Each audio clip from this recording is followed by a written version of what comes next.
Welcome to Football Scientific. I'm Aaron Sauter, professor of football science. I'm here today to go over news and notes in the NFL heading into Monday Night Football tonight, the CFL, the UFL, and the IFL. Remember that I am a writer for FootballAnalysisOne.com where I cover the NFL. I make the most critical stats breakdowns. I have power rankings heading into each week so we make predictions and see how this whole league thing's going to break down. Also, I'm a writer for CFLNewsHub.com. Check out my article I wrote tonight about the newest addition to the Hamilton Tiger-Cats defensive line. And also check out UFLNewsHub.com where I write about the Orlando Storm. Earlier this weekend, I wrote about the Orlando Storm and their top 5 quarterback prospects. They need to go out of their way to make sure they put on this roster so the Orlando Storm can be the best team in the UFL this year. Okay, I'm going to go through some news and notes about the NFL, UFL, CFL, and IFL right now. I am joined by my guest host, Tyler the Tiger. Ted the Tiger. Who is Ted the Tiger? I'm Tyler's cousin. Tyler is on a break. He's on vacation in Tahiti. Tahiti, that's where Timmy the Tiger Shark went before he quit the show.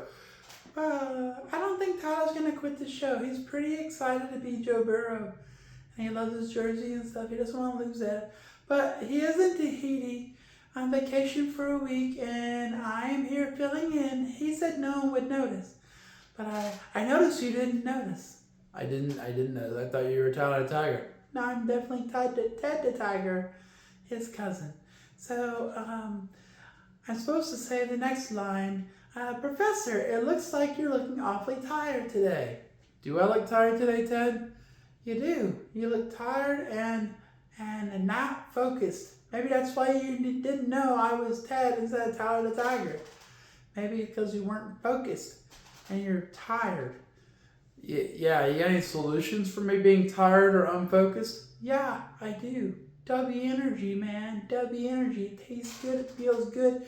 It makes you focused and energetic and not jittery or angsty, and you can play video games all night long if you want to, and you can watch game film, and you can break down stats and everything, and you can watch tonight's game between the LA Rams and Atlanta Falcons. The Rams are going to win probably, but it's still fun to watch, you know?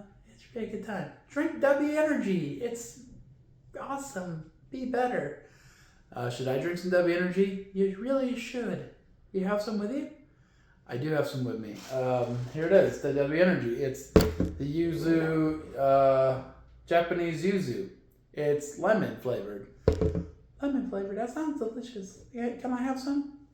Sure. Let's crack it open. I'm going to use you as, okay, there you go. Thanks for holding on to it. Here you go. Here's some Japanese yuzu.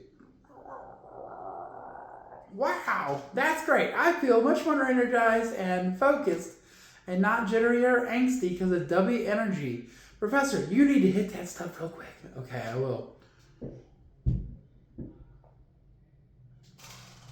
Boom, I feel great from the W Energy. Good call, Ted the Tiger. Are you going to be with us the rest of the week? I don't know. I'll be here some of the week. Just hanging out. Let's break it down. Oh, good. You remember Tyler's lines. That's good. All right. So let's break it down. First, NFL news from today. New England Patriots offensive tackle Morgan Moses. He's receiving a $1.5 million incentive for the Patriots for playing 90% of the time for them this year. So that's good for him. He's going to get a $1.5 million boost in his pay. Some things that kind of fell out from the NFL from this last week, from week 17. Of course, we're still playing with LA Rams and Atlanta Falcons tonight. But next week, the Baltimore Ravens and Pittsburgh Steelers will be playing an AFC North championship game. So that would be pretty cool.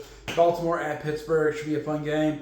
And the NFL's moved around these games to put them in Saturday games and then Sunday Night Football. So they're prime time so everyone can watch, hopefully. They also have its Carolina Panthers and Tampa Bay Buccaneers are going to face off for the NFC South. Pittsburgh Steelers, tight end Darnell Washington. Yeah, so it seems that he's broken something. And he's broken his arm, and against the Browns, he's not going to play anymore. So they're down a tight end. Jonnu Smith is out there, but he doesn't know the play. So I saw a video where he was unsure what the play was. New York Giants, they beat the Las Vegas Raiders yesterday, so that puts the Raiders in the driver's seat for the #1 draft pick for the 2026 draft. We'll see what they do with it. Someone said that Moses Alonso guy or whatever from the Indiana Hoosiers will become their next quarterback. I'm sorry for him, man.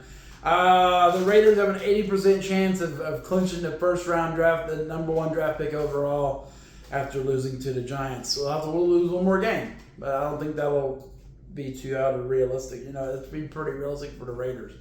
They've been losing a lot of games, whether they want to or not. New England Patriots have clinched the AFC East with Buffalo losing yesterday to the Philadelphia Eagles. Boo.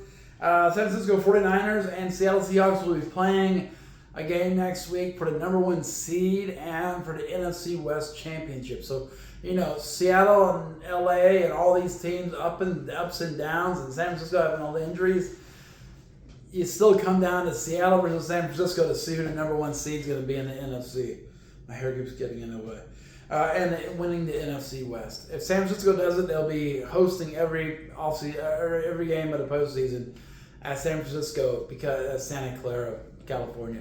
Because the Super Bowl is there, so they'll get to have home field advantage. That'd be crazy. Boom. So that Seahawks San Francisco game is going to be at 8 p.m. on Saturday night. And then Panthers and Buccaneers are going to be at 4:30 p.m. on Saturday night. And Ravens and Steelers are Sunday Night Football. So it'll be a cool weekend of some championship games. You don't even really get that in the NFL. That's usually a college thing. It just kind of worked out the way it works out, though. Baltimore Ravens head coach John Harbaugh has stated that he's not sure if Lamar Jackson's going to be able to play against Pittsburgh next week. It says it's yet to be determined. But I tell you what, Tyler Huntley played really good this last week.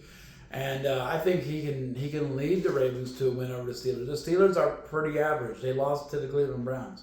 And they have a lot of receivers there. And DK Metcalf's out. I could see them losing to Baltimore and not even making the playoffs. That'd be crazy.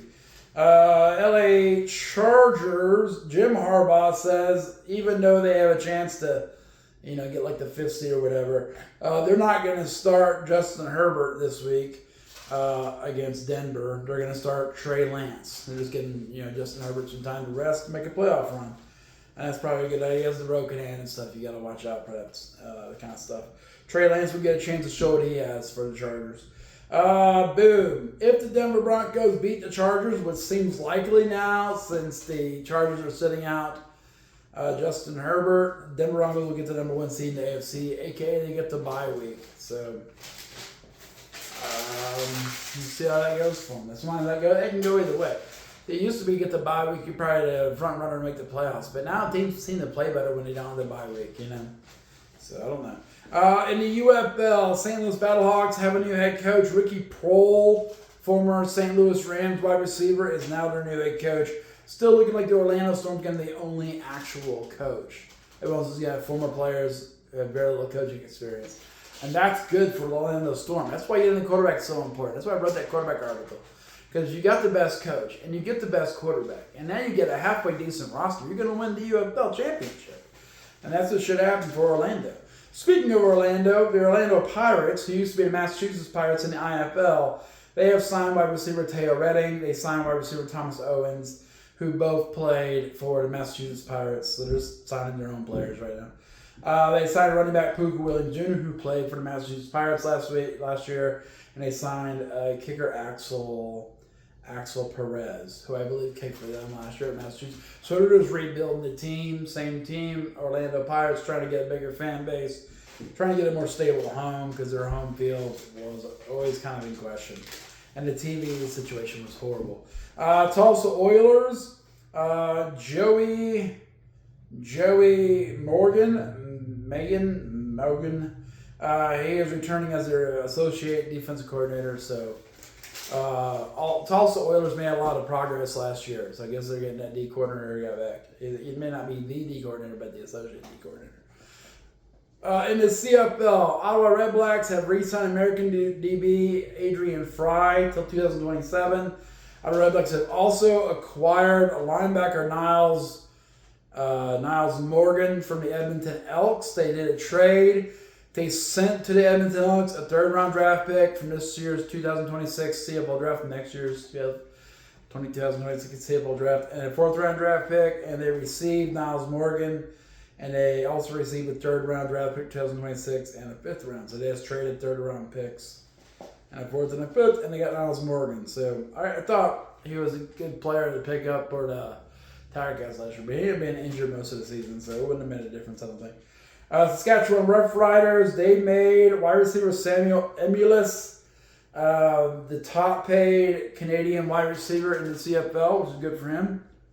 He gets a 2-year contract, $100,000 base pay, and then with incentives, he's getting $285 hard cash, so he gets a signing bonus. So he gets $100,000 base salary, so he gets paid, and then he gets $185,000 cash. Boom. And then in 2027, he's getting $290,000 cash, or he gets hard money. So he gets $190,000 cash, which is pretty good, man. That's good. That's a good living. CFL, Canadian wide receiver. That's pretty good. All right.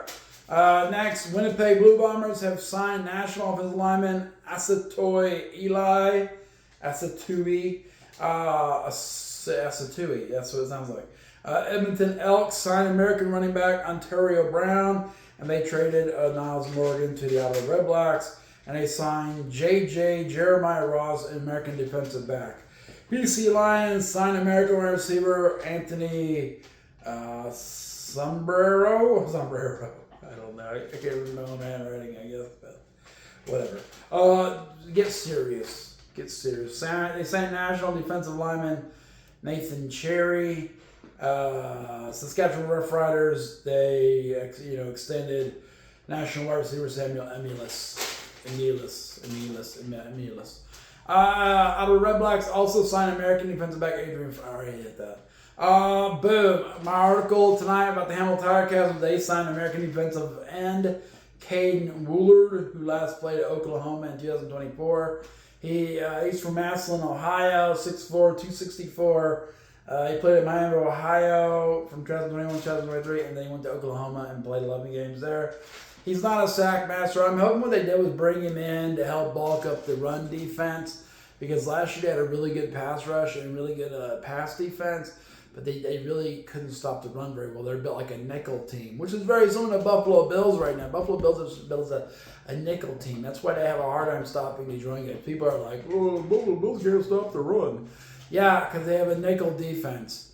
If they went more to like a 4-3, they would be able to stop the run. But they're built to be a nickel defense. A lot of NFL defenses are built to be a nickel defense, which is why the running backs are back in style. Same for the CFL. The reason why your best teams run the ball is because everyone's playing a nickel defense, okay?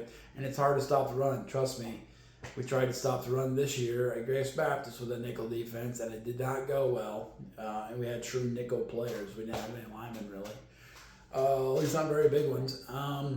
So it made a really tough season. Everyone kept just pounding a rock at us, and it's not great for that. But, oh well, that's the way it goes. That's what a nickel defense looks like for Hamilton and for Buffalo.